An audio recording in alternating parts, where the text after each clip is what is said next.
Sie haben aus den Berliner Philharmonikern ja auch, wenn man so sagen darf, auch ein Opernorchester gemacht. Ja. Bei Ihren Opernfestspielen in Salzburg.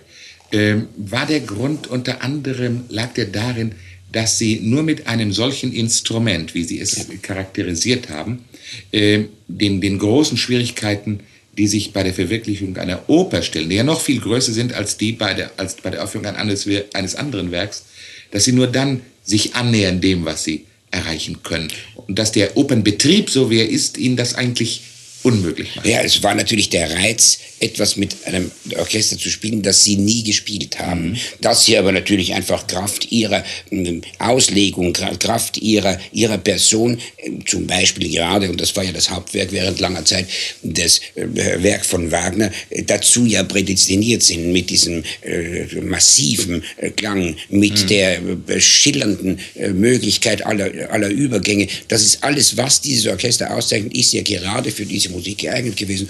Und sie sind ja also direkt darauf gefallen. Wir haben ja gesehen bei den ersten Proben, wie wir die Aufnahmen machten. Man hat sich immer gesagt, die Musik ist eigentlich für dieses Orchester geschrieben. Und ich habe voriges Jahr beim Tristan, wie wir im Vorspiel waren, habe ich zum ersten Mal begriffen, den Satz, den Wagner gesagt hat: Wenn diese Musik so gespielt wird, wie ich sie mir vorstelle, dann müsste sie verboten werden, weil sie zu gefährlich ist. Gefahr, die sinnliche Gefahr? Ja, die Gefahr, dass man daran verbrennt. Eine Rauschgefahr. Ja. Aber noch einmal, nicht nur dieses von dem Orchester her, sondern eine Frage, die sich mir bei Ihnen immer wieder aufgedrängt hat, ob der Betrieb, jetzt auf die Oper bezogen, ob der Betrieb so groß ist, dass er Sie an den Intentionen, an den persönlichen Intentionen hindert, dass Sie also sich konzentrieren wollen auf Mitarbeiter Ihres Vertrauens, die auf Sie eingeschworen sind, dass der normale Opernbetrieb Ihnen das noch unmöglicher machen würde als ein Gastspiel bei einem anderen Orchester. Ja, ich habe es ja in Wien erlebt. Ich war ja 8 Jahre und nur Mahler hat es 3 Monate länger gemacht wie ich. Und in dieser Zeit, ich habe unendlich viel gelernt. Ich bin auch sehr dankbar für die Zeit. Es hat mich auch selbst sehr viel weitergebracht. Aber es hat mir im Grunde genommen die Unmöglichkeit des Opernbetriebs als solchen gekennzeichnet. Ich zweifle auch, dass es noch sehr lange so weitergehen wird. Denn es werden Gelder ausgegeben, die im Verhältnis zum Resultat überhaupt nicht mehr zu rechtfertigen sind. Und hauptsächlich daran, weil ein ungeheurer Apparat mitgeschleppt wird für nichts. Man sieht es ja an den Bühnen, die keinen Subventionsbetrieb haben und trotzdem es leisten müssen und manchmal es sich eigentlich sehr viel leichter tun, nur dass man ein Opernhaus hat, in dem 300 Mal am Jahr Oper gespielt wird. Das ist bei den heutigen Anforderungen und bei auch der Nachfrage davon einfach platterdings nicht mehr durchzuführen. Sehen Sie, ein Konzert wird natürlicherweise besser werden, je nach der Qualität eines Orchester und natürlich des Dirigenten. Aber wenn diese beiden Faktoren irgendwo zusammenspielen, dann bekommen Sie die 3 oder 4 Proben. Wenn Sie dann ein nicht zu schweres Programm nehmen, kommt dabei eine Aufführung raus, wo der Betreffende sagen kann, bitte, das ist meine Meinung. Nicht?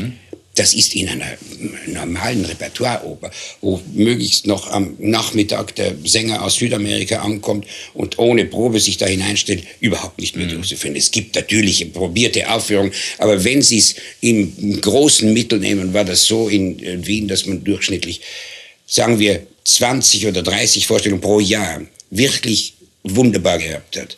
Und dann waren vielleicht noch 30, 40 andere und alles andere war dann schon wirklich reiner Routinenbetrieb und das ist mir eine grauenhafte Sache und deswegen habe ich zum Schluss gesagt, es hat keinen Zweck mehr. Heute bei den Osterfestspielen und bei den Augustfestspielen, die in Salzburg sind, wir arbeiten ja praktisch genommen ein ganzes Jahr für 9 Tage. Und da kommt man dann auf einen Standpunkt, wo man sagt, bitte, so muss es sein. Es stellt meine Meinung dar. Und wenn es daran nicht gut geworden ist, ist es einzig meine Schuld. Weil ich habe keinen Kompromiss gemacht und musste es gar nicht machen, weil alle Voraussetzungen da waren, dass ich es so realisieren kann, wie ich es mir vorstelle. Also sehen Sie, das ist eine Sache, die einen mit Glück erfüllt und wo die ganze Arbeit keine Rolle spielt. Wir sind in den Dispositionen durchschnittlich 3 Jahre voraus. Und heute schon sind wir mit der Meistersinger-Inszenierung fertig, die nächstes Jahr überhaupt erst sein wird. Aber Sie lösen ja solche Probleme nicht nur für sich, Probleme, die also in dem Musik- und Opernbetrieb liegen und die, Sie haben ja vorhin ein paar Mal davon gesprochen, was Ihnen falsch daran zu sein scheint. Da haben Sie gesagt, ich mache das nicht mit, ich mache für mich andere Modelle. Wenn ich es aber recht sehe, sind Sie ja doch sehr daran interessiert, nicht nur für sich persönlich andere, bessere Lösungen zu erreichen, sondern auch Ihren Einfluss, Ihre Stellung, Ihre Modelle zu benutzen, um andere Vorstellungen überhaupt zu erwirken. Ja, weil Sie von neuen Modellen sprechen, das ist gerade zum Beispiel im Opernbetrieb, ist eine Sache, die ich ziemlich früh angefangen habe, vor 8 Jahren, und die sich zweifellos als sehr praktisch herausstellt. Das ist, dass wir von der Oper, die wir machen, zuerst eine Platte machen. Sie wissen also, bei den Osterfestspielen wird zuerst eine Platte gemacht. Und ungefähr 3 Monate vorher. Und dann bekommt jeder der Mitwirkenden dann eine von diesen kleinen Philips-Kassetten nach Hause geschickt und hat die Möglichkeit, 3 Monate lang das noch in sich selbst so hineinzubekommen, wie der Klang sein muss. Wenn dann das Ensemble auf die Bühne kommt, dann bin ich vollkommen die Sorge um musikalische Interpretation los. Sie brauchen nicht einmal zu singen, denn es wird ihnen mit Lautsprechern vorgespielt und dabei kann ich dann sprechen und kann die interpretatorischen, rein von der Bühne aus, Probleme wie ihnen viel genauer bekommen, weil sie automatisch läuft dieses Band in ihrem Kopf mit. Und wenn sie dann mit den darstellerischen Problemen fertig sind, ist, wenn das Orchester kommt und sie wieder das im Gesang umsetzen müssen, ist so selbstverständlich, dass ich also eigentlich nie habe abbrechen müssen, um jemand zu sagen, sie sind zu schnell oder zu langsam, was auf der Bühne immer passiert, wenn jemand ein falsches Tempo spielt am Klavier, was man auch vom Klang aus nicht so realisieren kann. Das ist einer der Beispiele. Ja, Sie haben aber doch, wenn ich das richtig sehe, nicht nur bestimmte Entartungen des musikalischen und Opernbetriebs für sich nicht akzeptiert, sondern Sie versuchen doch auch Modelle zu schaffen, beispielsweise bei der Frage des Nachwuchses für Orchester, der Musiker oder der Dirigenten. Das ist ja doch ein ganz wesentlicher Bestandteil aller Ihrer Bestrebungen und Ihrer Arbeit. Ja, und deswegen haben wir auch eine neue Lösung dafür gefunden, wie wir das Nachwuchsproblem lösen. Sehen Sie, es war doch normalerweise so, dass man ein Probespiel gemacht hat und da sind Bewerber aus der ganzen Welt zusammengekommen. Und es war gewöhnlich so, dass man gleich nach 3 Takten schon gesagt hat, was sollen wir unsere Zeit verlieren? Und dann habe ich mir gesagt, dass jetzt, also der Standard des Spielens und der Musikinterpretation ist in diesem Orchester durch die Jahre so selbstverständlich gewachsen und so auf einer Vollkommenheit angelangt, dass wir, um das zu haben, nicht von außen jemand nehmen können. Und der Fall eines jungen Flötisten, der ein Schüler unseres damaligen Soloflötisten war, und wie der nach einer schweren Automobilverletzung dann gesagt hat, er möchte in eine andere Lehrstellung gehen, weil er glaubt, es wird ihm zu viel. Da habe ich gesagt, ja, wissen Sie irgendjemand? Sagt er, ja, ich habe einen Schüler, aber der ist noch nicht reif. Wir haben ihn hereinkommen lassen. Er hat dann noch die 2 Jahre sozusagen als Substitut gewirkt. Und wie er ins Orchester gekommen ist, brauchte man ihm nichts mehr zu sagen, weil er einfach das schon mitbekommen hat. Und deswegen haben wir jetzt diese Schule gemacht. Und die ist immer auf derselben Basis. Es sind einfach Absolventen, entweder der Hochschule für Musik, es können auch andere von irgendwo kommen. Vorausgesetzt wird wirklich ein ganz hartes Urteil über seine Qualität. Sie sind von materiellen Sorgen befreit, kommen zu uns und haben ungefähr eine 3-jährige Ausbildungszeit. Und wir haben gesehen, schon ein paar Fällen, wie einfach dadurch, dass sie 3 Jahre lang unsere Luft atmen und von dem einzelnen Solisten, wer es auch sei, unterrichtet werden, aber den ganzen Dienst im Orchester mitmachen müssen und mitmachen dürfen, um so zu sagen, dann so in diese Atmosphäre reinkommen, dass man ihnen in rein Dingen der der musikalischen Darstellung nichts mehr zu sagen hat. Sie gewöhnen sich einfach dran und es wird ihnen zur zweiten Natur. Wir können sicher nicht alle brauchen, die dann herauskommen. Aber ich glaube, wer 3 Jahre lang den Geist dieser Arbeit wirklich geatmet hat, der wird zwar woanders hingehen, um eine Zeit lang auszuweisen, aber wenn der Ruf an ihn kommt, kommt er ganz bestimmt wieder zurück. Das haben wir gesehen und da habe ich auch die geringste Angst dafür. Und sehen Sie, das ganze Projekt, das ja ziemlich aufwendig ist, wäre ja ohne Hilfe aus der Wirtschaft nicht möglich gewesen. Und wirklich in besonders dankenswerter Weise haben sich ein paar Organisationen gefunden, um uns die Mittel zur Verfügung zu stellen. Und im Gespräch mit den Herren ist immer wieder eines herausgekommen: Sie geben das Geld nicht, um einer Institution zu helfen, sondern weil sie sagen, es ist das Zentralproblem der ganzen Entwicklung unseres ganzen Kulturlebens, ist das Nachwuchsproblem. Und weil sie es in dieser Weise gelöst haben, wollen wir es als ein Modell ihnen diese Hilfe kommen lassen, weil es genauso ihres wie unser Problem ist.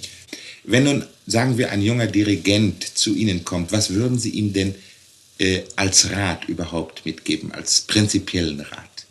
Also manche von ihnen kommen zu uns mit, also zum Beispiel der eine Preisträger, der Schmör, ist doch jetzt schon seit einem Jahr bei uns. Es heißt, er wird immer dann da sein, wenn er nicht schon Konzerte, und er hat schon eine ganz beachtliche Zahl von Konzerten. Ich habe ihm nur gesagt, machen Sie es zuerst langsam, damit Sie sich immer wieder vorbereiten können, was er dann später nicht mehr die Zeit haben wird.